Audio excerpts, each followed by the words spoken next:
very, very few people have the opportunity to do sports at a collegiate level, and if you've got it, take it. But just being a part of a team and playing college athletics has allowed me and allowed all athletes, I think, to be successful in life. For me, it was a great experience. I felt like it enriched my college experience. Yeah, I knew probably when I was 8 I wanted to play college tennis. I never thought I would ever stop running and jumping. So it just was just it's kind of like being a student. I knew I was going to go to college. I knew I was going to compete if I could stay healthy. So Pretty early, I think, when I finally kind of got a concept of, oh, you can play in college, and not just when you're in high school and stuff. I definitely wanted to go and play in college. I got down to my top 3 schools, which were Alabama, Miami, and Vanderbilt. And so I visited all the schools, and the rest is history. You kind of see which school you connect with. And when you're deciding on a college, there's, especially as an athlete, there's so many factors that you have to take into consideration. So I wanted to go to MSU, SEC school. So my senior year, they said that they couldn't offer me a scholarship, but they wanted me to walk on. And so it was mixed with disappointment because I wasn't able to go where I kind of dreamed that I wanted to go. But then there was a lot of excitement getting offered a full scholarship, and the coach really wanted me there. I was recruited widely, and Auburn is home to me. My dad gave me some great advice and said, it's not about anybody but me, and nobody really cares but me where I go to, and being happy in a school where you are will make you run better.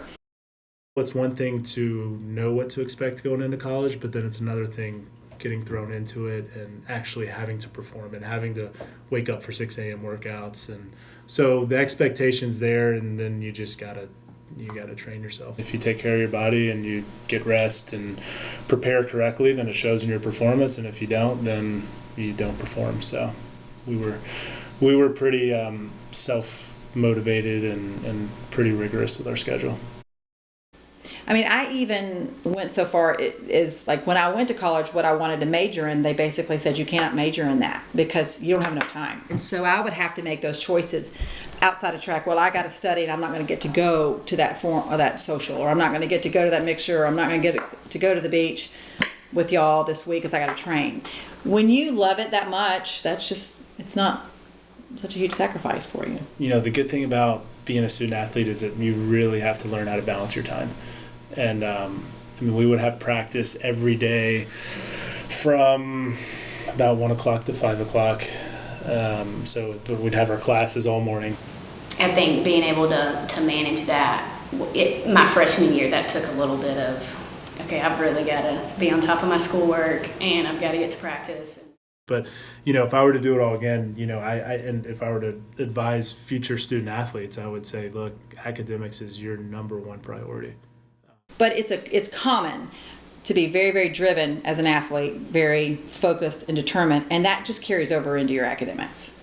Had to overcome not just physical, but just coming back from injuries and staying focused and not quitting and wanting to be the best. And for my own particular story, I started out as a multi-event, and I was coming out of high school as the number 1 hurdler in the country, but I got hurt, and I could never realize, I never got to hurdle.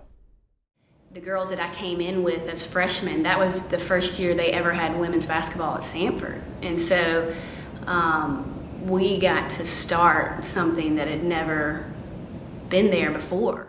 And then our junior year, we were picked to win the conference tournament. And then a lot of people got hurt. And then I tore my ACL the first game of our tournament. And so I think that was pretty tough for me. Up until that point, I think the gradual getting better, coming together as a team, getting to know all the girls on the team, that was kind of cool. And then boom, all of a sudden I can't play.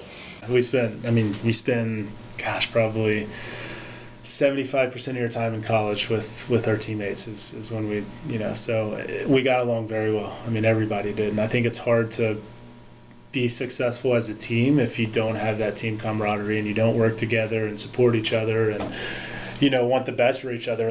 You get to know your teammates, and it's really great because being an athlete in college is just kind of like, I don't know, I guess kind of like a sorority. It's your own club, and there's just this camaraderie in school, and especially in the bigger schools. It takes an athlete to really know an athlete.